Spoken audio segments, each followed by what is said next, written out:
Welcome, Wanderer. We found a trick. How to turn your Fissure Warrior from good to incredible. Watch the inferno in the backgrounds. We turned our slowpoke totems into rapid-fire machine gun totems. And the good part is, this trick works from the beginning all the way to the end. In Fissure Warrior, your damage is all about putting your fissures down, and then your totems on top, and having them pulled set fissure. Together with a forge hammer, and then you can also put your earthquakes down. And this leads to incredible damage, especially as you're then putting multiple totems in. Now, the actual explosions look quite slow compared to what we have going on in the background. And that's probably because you're still using a two-handed mace as a warrior. Which makes no sense. Why would you use a two-handed mace? Use a quarterstaff instead. And the reason for that is one single sentence. Shockwave totem, slam, attack speed 50% of base.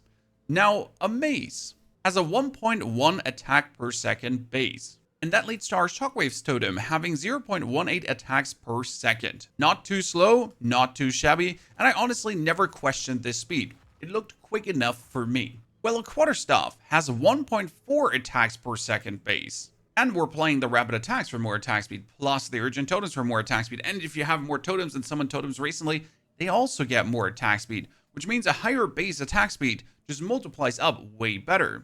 And suddenly, our slam has 1.15 attacks per second. That doesn't sound like much more, but if you look at it, that feels twice as fast. And then you're going to put down all three, and then the fissures, and then your forge hammer, and then your earthquakes.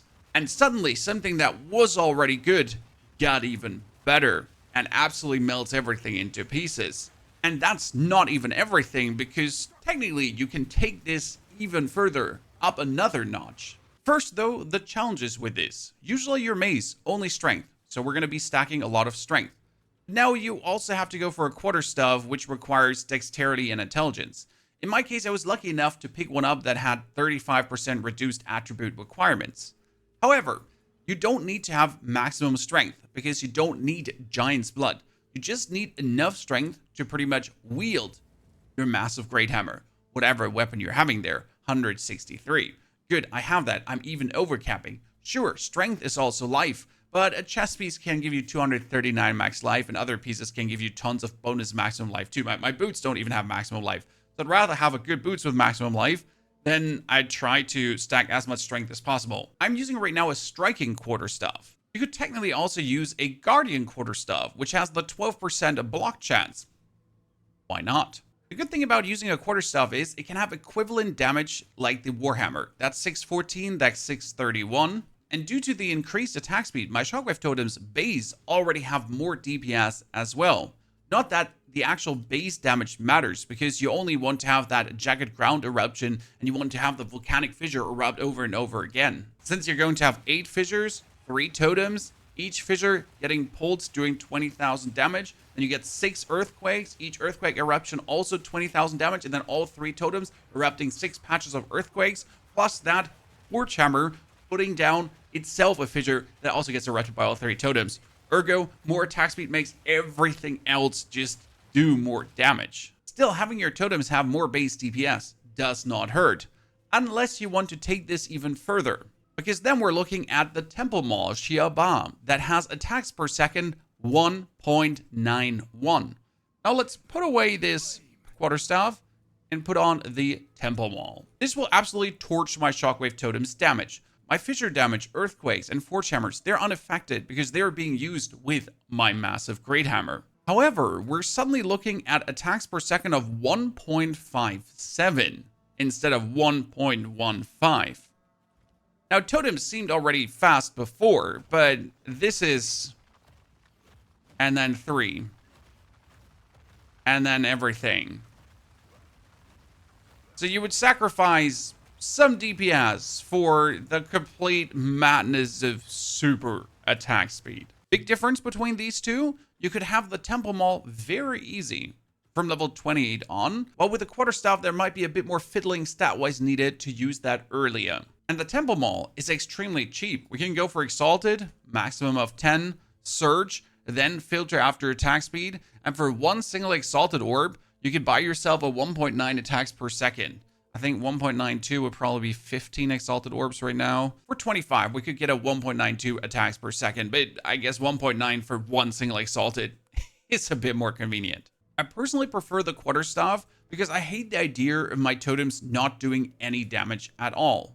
But again, I have to say this, the main damage you're dealing is with the jagged ground eruptions. It is with shooting your volcanic fissures beforehand and your forge hammer fissures. Sure, the totem damage plays a role. They're being summoned in front of you, but they're pretty much your tanks. They're your engagement. And then you're rolling in with that wave of lava where the real damage is coming from. Which means the Temple Maul is actually a real consideration. This is not just, oh, this would be kind of funny. No, it's a real consideration for real more DPS. You thought that was it? No, we can take it even further. And that would be going to your stash and you're pulling out a pair of gloves. They're called Velacos of Ice. They turn fire damage into lightning damage. And that has a couple of good things going on for itself. First, all our fissures are now lightning. And the forge hammer is lightning as well. This does not have any effect on your totems unless you have bonus fire damage on any item that's then being turned into lightning, and that obviously affects the totem as well. Same goes for the earthquake, right? They usually do their physical damage. But now, since you're doing lightning damage, you're doing two very important things, especially with the totems pulling then your fissures over and over again, that then pulls actually lightning damage over and over again. You're applying shock. And shock would be more damage, another damage multiplier on top of the 44 rage that we have anyways. That's pretty much doubling our forge hammers damage, our fissures damage, everything. So that more rage is insane. Then we get shock on the enemies, insane. Bonus, we're also building up electrocution now, which means that we're not only damaging them hard and breaking their armor and exploding everything. Now they would seize up and they couldn't fight back anymore. Yeah, that's quite nasty. You drop your forge hammer into the opponents, you yell, that's lightning, lightning, lightning, and then they get electrocuted and they can't even fight back as you're putting your totems, fissures, and everything down and just overwhelm them with that nice nifty bonus damage we're getting on top of everything. For this, we would have to change some things in the passive tree as we remove the burn away. Here, all the weapon swap 1 points that we currently have for fire damage and bonus fire is physical, that kind of stuff. And you would travel alongside the bottom over to lightning damage can be lucky. It's getting rolled twice and you always take the higher outcome. We get chance to shock, lightning penetration, elemental penetration, chance to shock and electrocution build up, more electrocution build up like crazy, and increased chance to shock against electrocuted enemies, plus gain physical damage as extra lightning damage against electrocuted enemies. I do believe this could truly be the next level, the next big step for this build to take it even further on top of the bonus attack speed. And obviously, with the bonus attack speed, this becomes better because your totems are pulsing into those electrical fissures, as I said in the...